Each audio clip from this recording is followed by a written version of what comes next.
কোনো ব্যক্তি যখন মারা যায় তখন তার নিকট আত্মীয়দের উপর শোক পালন করার বৈধতা ইসলাম দিয়েছে, এবং সেই শোক পালনের সময়সীমা হচ্ছে 3 দিন।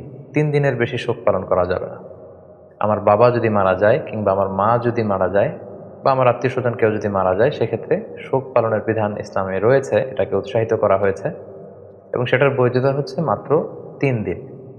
কিন্তু এক্ষেত্রে একমাত্র ব্যতিক্রম হচ্ছে যদি স্বামী মারা যায়, সেক্ষেত্রে স্ত্রী শুধু 3 দিন শোক পালন করবে না। স্ত্রীর জন্য শোক পালনের বিধানের সময়টা ইসলামের শরিয়া এটাকে অনেক লম্বা সময়, পিরিয়ড অফ টাইম হিসেবে নির্ধারিত করেছে, আর সেটা হচ্ছে 4 মাস 10 দিন। কালামুল্লাহ মাজিদের সূরাতুল বাকারার 234 নম্বর আয়াতে আল্লাহ তাআলা বলছেন, ওয়াল্লাযীনা ইউতাওয়াফাউনা মিনকুম ওয়া ইয়াযারুনা আযওয়াজান ইয়াতারাব্বাসনা বিআনফুসিহিন্না আরবাআতা আশহুরিন ওয়া আশরা। অর্থাৎ তোমাদের মধ্য থেকে যদি কেউ মারা যায় এবং সে যদি তার স্ত্রীকে রেখে দুনিয়া থেকে বিদায় নেয়, সেক্ষেত্রে তার স্ত্রী 4 মাস 10 দিন নিজেকে ঘরে আবদ্ধ রাখবে। এটাকে স্বামী ইন্তেকালের পরে স্ত্রীর ইদ্যত পালন বলা হয়। তাহলে এই আয়াত থেকে আমরা বুঝতে পারলাম যে আমাদের অন্যান্য আত্মীয় স্বজন যদি মারা যায়, সেক্ষেত্রে আমরা 3 দিন শোক পালন করতে পারবো। কিন্তু যদি স্বামী মারা যায় কোনো নারীর, সেক্ষেত্রে সে নারী 3 দিন নয়, তিনি 4 মাস 10 দিন ইদ্যত পালন করবেন। এবং সহিহ বুখারীর একটি বর্ণনাতেও আমরা এর সপক্ষে আল্লাহর হাবিব সাল্লাল্লাহু আলাইহি ওয়াসাল্লামের পক্ষ থেকে একটি হাদিস আমরা পাই। আল্লাহ রাসূল সাল্লাল্লাহু আলাইহি ওয়াসাল্লাম ইরশাদ করেছেন, লা ইয়াহিল্লু লিমরাআতিন তুমিনু বিল্লাহি ওয়াল ইয়াউমিল আখিরি আন তুহিদ্দা আলা মাইয়িতিন ফাওকা সালাস। অর্থাৎ কোনো নারীর জন্য এটা বৈধ নয় কিংবা শোভনীয় নয় যে সে তার কোনো মৃত আত্মীয়ের ব্যাপারে শোক পালন করবে 3 দিনের বেশি। এটা শোভনীয় নয়। ইল্লা আলা যাওজ, তবে স্বামীর ক্ষেত্রে ব্যাপারটি ভিন্ন। তার স্বামী যদি ইন্তেকাল করে, সেক্ষেত্রে নারী 3 দিন শোক পালন করবে না, বরং আল্লাহর হাবিব সাল্লাল্লাহু আলাইহি সাল্লাম বললেন, ফাইন্নাহা তুহিদ্দু আলাইহি আরবাআতা আশহুরিন ওয়া আশরা।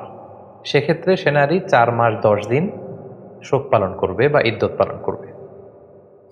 এবং ইদ্যত পালনের এই যে ডিউরেশন, এই লং পিরিয়ড অফ টাইমে সে বিধবা নারী কি করতে পারবে এবং কি করতে পারবে না, এ ব্যাপারেও কিন্তু শরিয়া আর ইসলামিয়া কিছু ডুজ অ্যান্ড ডোন্টস দিয়েছেন।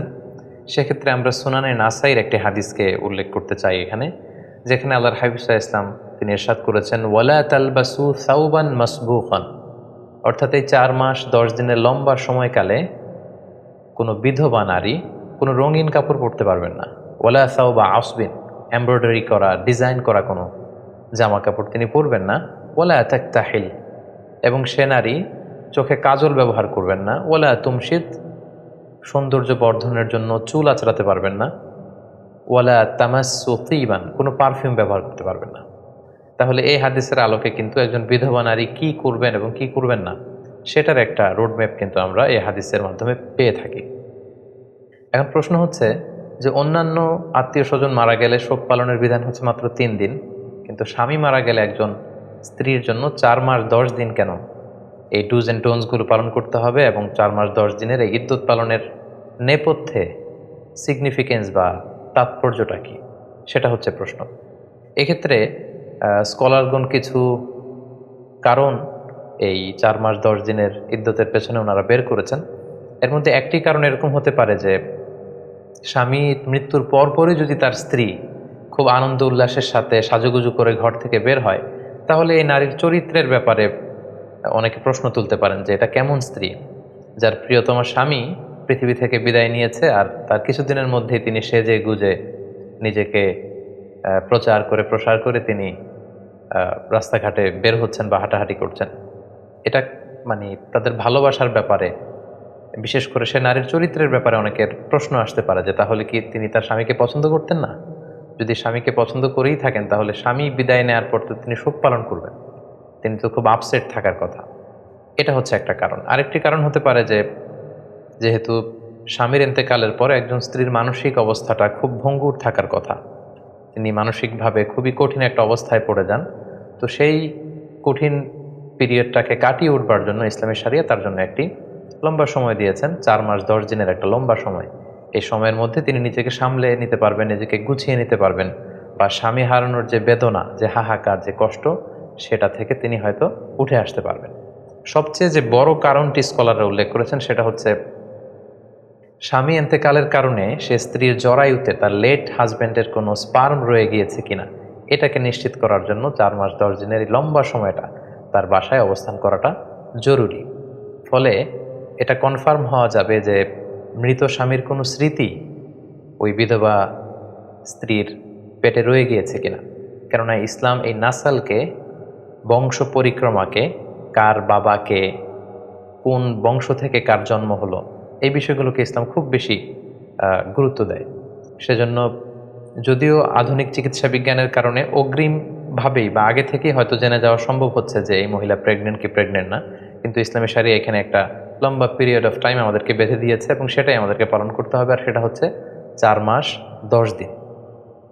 সো আমরা এই 4 মাস 10 দিনের লম্বা সময়ের মধ্যে এটা বোঝা যাবে যে আগের স্বামীর কোনো স্পার্ম এই বিধবা নারীর জরায়ুতে আছে কিনা, এবং তিনি যদি সন্তান সম্ভবা হন তাহলে বুঝতে হবে এই সন্তানটি যে স্বামী পৃথিবী থেকে বিদায় নিয়েছেন সেই স্বামীর। যদি এমনটি হতো, এরকম লম্বা পিরিয়ড অফ টাইমের ইদ্যত যদি পালন করার আদেশ ইসলাম না দিত, আর সেক্ষেত্রে বিধবা হওয়ার পরপরই কোনো নারী যদি আবার নতুন বিবাহ বন্ধনে আবদ্ধ হয়ে যান এবং নতুন স্বামীর সাথে যদি তিনি শারীরিক মেলামেশা করেন এবং তারপরে যদি এই বিধবা নারী গর্ভবতী হন, তাহলে এখানে একটা সন্দেহ থেকে যায় যে এই যে পেটের গর্ভের যে সন্তান, এটা কি নতুন স্বামীর স্পার্ম থেকে এসেছে নাকি যে স্বামী গত হয়েছে কিছুদিন আগে তার স্পার্ম থেকে। সো ইসলাম এই বিষয়টাকে খুবই গুরুত্ব দেয় এবং এই বিষয়টা এনশিওর হওয়ার জন্যই বেসিক্যালি 4 মাস 10 দিনের এই লম্বা ইদ্যতের সময়টাকে একজন বিধবা নারীর জন্য ইসলামী শরিয়া আবশ্যক করে দিয়েছে। এক্ষেত্রে আরও একটি বিষয় আমাদেরকে খেয়াল রাখতে হবে। আমাদের বাংলাদেশে যে কালচারটি প্রচলিত আছে, অনেক নারী যখন বিধবা হন অর্থাৎ তাদের স্বামীদেরকে তারা হারান, তখন তারা আজীবনের জন্য সাদা কাপড় বেছে নেন, আজীবনের জন্য শোক পালন করেন। আসলে শোক পালনের বিধানটি আজীবনের জন্য নয়, এটা হচ্ছে 4 মাস 10 দিনের জন্য একটা পিরিয়ড। এই পিরিয়ডেই আপনি এই ডুজ অ্যান্ড ডোন্টসগুলো মেনে চলবেন এবং 4 মাস 10 দিনের এই ইদ্যতের পিরিয়ড যখন চলে যাবে তখন আপনি আবার আপনার স্বাভাবিক জীবনযাপন করতে পারবেন এবং প্রয়োজনে চাইলে আপনি আবার নতুন বিবাহ বন্ধনেও আবদ্ধ হতে পারবেন ইনশাআল্লাহ। তাহলে সম্মানিত সুধী, আমরা খুব সহজে বলতে পারি যে 3 দিন হচ্ছে স্বাভাবিক শোক পালনের নিয়ম, কিন্তু বিধবা নারীর জন্য, তার স্বামীর জন্য তিনি 4 মাস 10 দিন শোক পালন করবেন বা ইদ্যত পিরিয়ড কাটাবেন। এবং সেক্ষেত্রে শরিয়া কিছু ডুজ অ্যান্ড ডোন্টস দিয়েছে, যেমন এই 4 মাস 10 দিনের সময়কালে তিনি স্বামীর ঘরে অবস্থান করবেন, বিনা প্রয়োজনে বাইরে বেরোবেন না, তিনি খুব বেশি সাজসজ্জা করবেন না, মেকআপ করবেন না, খুব অতিমাত্রায় ডিজাইন করা রঙিন কাপড় পরে তিনি বেরোবেন না, সাধারণ জামা কাপড় পরে তিনি ঘরে অবস্থান করবেন। তিনি এই সময়টাতে পারফিউম ইউজ করবেন না, অতিমাত্রায় জুয়েলারি অলংকার এগুলো ব্যবহার করবেন না। নিজের সৌন্দর্য বাড়ানোর জন্য সাজসজ্জা হিসেবে আমরা যে মেহেদি ব্যবহার করি বা চোখে কাজল দেই, এগুলো তিনি ব্যবহার করতে পারবেন না। এবং এই লম্বা সময়ের মধ্যে তিনি সরাসরি বিবাহে আবদ্ধ হওয়ার মতো কোনো কাজ কিংবা বিবাহের প্রপোজাল বা বিবাহ নিয়ে কথাবার্তা এগুলোতেও তিনি জড়াবেন না। তবে জরুরি প্রয়োজনে তিনি তার স্বামীর ঘর থেকে বাইরে তিনি বেরোতে পারবেন। লেটসে ডাক্তারের কাছে যদি কোনো অ্যাপয়েন্টমেন্ট থাকে, অথবা তার জীবিকার জন্য, যদি যেহেতু স্বামী মারা গিয়েছে উপার্জনের কোনো মাধ্যম নেই, তার নিজেকেই হয়তো উপার্জনের জন্য বের হতে হচ্ছে, কিংবা কোনো কিছু কেনাকাটার জন্য তার হয়তো আশেপাশে এমন কেউ নেই যেটা তাকে কেউ করে দিতে পারবে, সেক্ষেত্রে তিনি জরুরি প্রয়োজনে বের হতে পারবেন ইনশাআল্লাহ। তবে এক্ষেত্রে একটি ব্যতিক্রম হচ্ছে, কোনো নারী যদি বিধবা হওয়ার পাশাপাশি প্রেগনেন্ট হয়ে থাকেন, তখন তিনি যখন তার বাচ্চাকে ডেলিভারি করবেন, ওই ডেলিভারি করার মধ্য দিয়েই তার ইদ্যত পিরিয়ডটা শেষ হয়ে যাবে। সেক্ষেত্রে 4 মাস 10 দিনের জন্য আর তার অপেক্ষা করতে হবে না। উদাহরণস্বরূপ, কোনো নারী হচ্ছে লেটসে আমরা বলতে পারি যে 8 মাসের গর্ভবতী একজন নারী, ইন দ্য মিন টাইম তার স্বামী মারা গেল এবং স্বামী মারা যাওয়ার 10 দিন পরেই তার পেটের বাচ্চা ভূমিষ্ঠ হলো। সেক্ষেত্রে এই বাচ্চা ভূমিষ্ঠ হওয়ার মধ্য দিয়েই এই বিধবা নারী ওনার ইদ্যত পিরিয়ডকে শেষ করতে পারবেন। সেক্ষেত্রে তার 4 মাস 10 দিনের জন্য বসে থাকতে হবে না। কারণ আমরা শুরুতে বলেছি, এই 4 মাস 10 দিনের নেপথ্যে মূল কারণ হচ্ছে এইটা চেক করা যে তার গর্ভে তার লেট হাজব্যান্ডের কোনো স্পার্ম আছে কিনা, কোনো সন্তান আছে কিনা। আর সেই সন্তানই যখন ভূমিষ্ঠ হয়ে গিয়েছে, সেক্ষেত্রে আমরা এখন নিশ্চিতভাবে বলতে পারি যে আগের স্বামীর কোনো স্মৃতি এই বিধবা নারীর পেটের মধ্যে আর অবশিষ্ট নেই। ফলে সন্তান ভূমিষ্ঠ হওয়ার মধ্য দিয়ে তিনি তার পিরিয়ড শেষ করবেন।